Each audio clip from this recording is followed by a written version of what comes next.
بسم اللہ الرحمن الرحیم۔ السلام علیکم۔ آج کی کہانی کا عنوان ہے اللہ والے کی بدکار عورت کے شوہر سے نصیحت۔ بہت ہی خوبصورت اور سبق آموز عنوان ہے۔ میں آپ کے لیے ایک مکمل طویل اور سبق آموز کہانی لکھ رہا ہوں، اللہ والے کی بدکار عورت کے شوہر کو نصیحت۔ یہ کہانی ایمان، صبر، توبہ اور اللہ والے کی حکمت پر مبنی ہے۔ پیش خدمت ہے اللہ والے کی بدکار عورت کے شوہر سے نصیحت۔ ایک زمانے کی بات ہے، ایک بستی میں حارث نام کا ایک سیدھا سادہ محنتی مزدور رہتا تھا۔ حارث دن رات کی محنت سے اپنے بچوں اور بیوی کے لیے رزق کماتا تھا، لیکن اس کی بیوی بدقسمتی سے اس کی بیوی سلمیٰ نہایت بد چلن اور بدکار عورت تھی۔ حارث نے بارہا کوشش کی کہ وہ سیدھے راہ پر آ جائے، لیکن سلمیٰ پر دنیا کی محبت اور برائیوں کا نشہ سوار تھا۔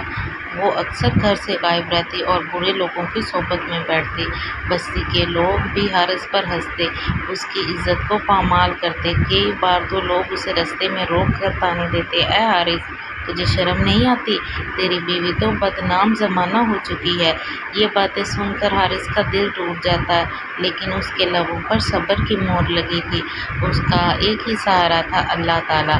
حارث راتوں کو جاگ جاگ کر اللہ سے دعا کرتا، یا اللہ، میری بیوی کو ہدایت دے، میرے بچوں کو ماں کا پیار نصیب ہو، میں کمزور ہوں، تو ہی مدد فرما۔ ایک دن حارث نے سنا قریب کے گاؤں میں ایک نہایت بڑے اللہ والے حضرت شیخ خضر تشریف لائے ہیں، جن کے بارے میں مشہور ہے کہ ان کی دعا سے بگڑے کام سنور جاتے ہیں۔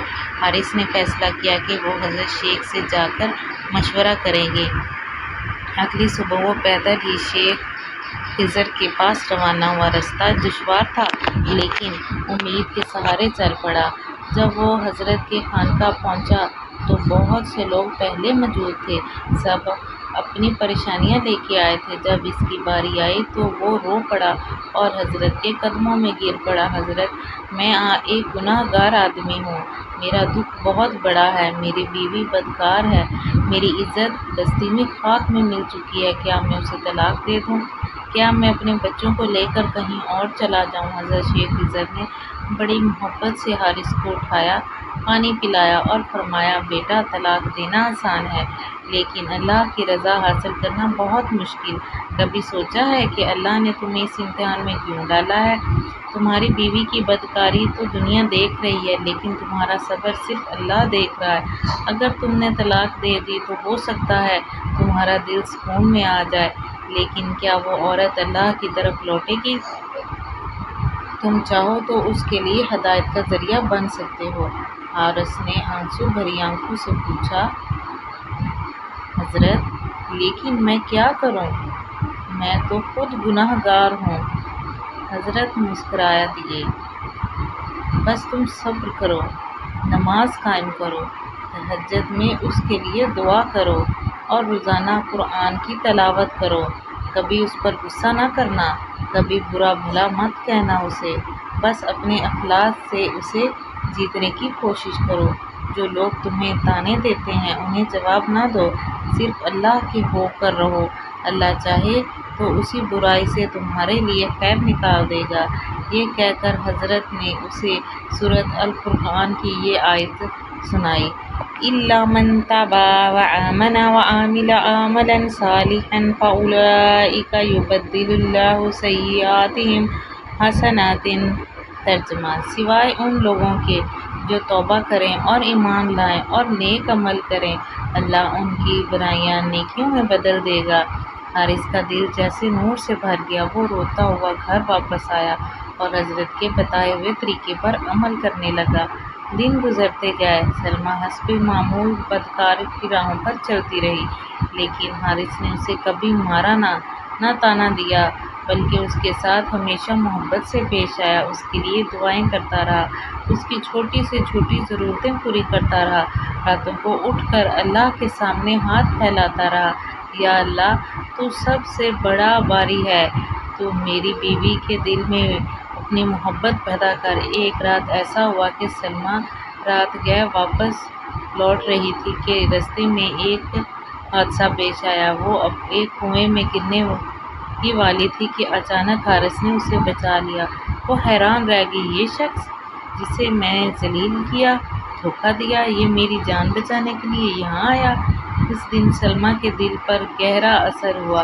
اس نے خاموشی سے رات گزاری۔ اگلی صبح سلمیٰ نے حارث کو نماز پڑھتے دیکھا۔ اس کی آنکھوں میں آنسو بہہ رہے تھے۔ پہلی بار سلمیٰ کے دل میں ندامت پیدا ہوئی۔ راتوں رات اس نے اپنی زندگی پر نظر دوڑائی اور اپنے گناہوں پر کانپ اٹھی۔ اگلے دن وہ حارث کے سامنے آئی، سر جھکا کر بولی، حارث، میں تم سے معافی مانگتی ہوں۔ میں نے تمہیں بہت دکھ دیے، میں نے اللہ کو ناراض کیا۔ کیا میرے لیے بھی بخشش کی کوئی امید ہے؟ حارث نے فوراً اسے سینے سے لگا لیا اور کہا، اللہ کی رحمت سے کبھی نا امید مت ہونا۔ آج سے ہم دونوں مل کر اللہ کے راستے پر چلیں گے۔ سلمیٰ نے توبہ کی اور حضرت شیخ خضر کے پاس جا کر بیعت کی۔ کچھ ہی مہینوں میں وہ عورت جو بستی کی بدنامی کی علامت تھی، اللہ کی بندی بن چکی تھی، نیک عورتوں میں شمار ہونے لگی۔ لوگوں کی زبانیں بند ہو چکی تھیں اور اللہ نے حارث کے سب کو دنیا اور آخرت میں سرفراز کر دیا۔ سبق: اس کہانی کا پیغام یہی ہے کہ صبر اور دعا کبھی نہیں جاتے۔ اللہ جب چاہے کسی کے گناہوں کو نیکی میں بدل سکتا ہے۔ کبھی کسی کے لیے ہدایت کا دروازہ بند نہ سمجھو۔ قرآنی نصیحت: اِنَّهُ كَانَ تَوَّابًا، بے شک وہ اللہ بہت زیادہ توبہ قبول کرنے والا ہے۔ اگر آپ کو میری یہ کہانی پسند آئی تو میرے چینل کو سبسکرائب کیجیے گا اور میری کہانی کو لائک اور شیئر ضرور کیجیے گا۔ اللہ حافظ۔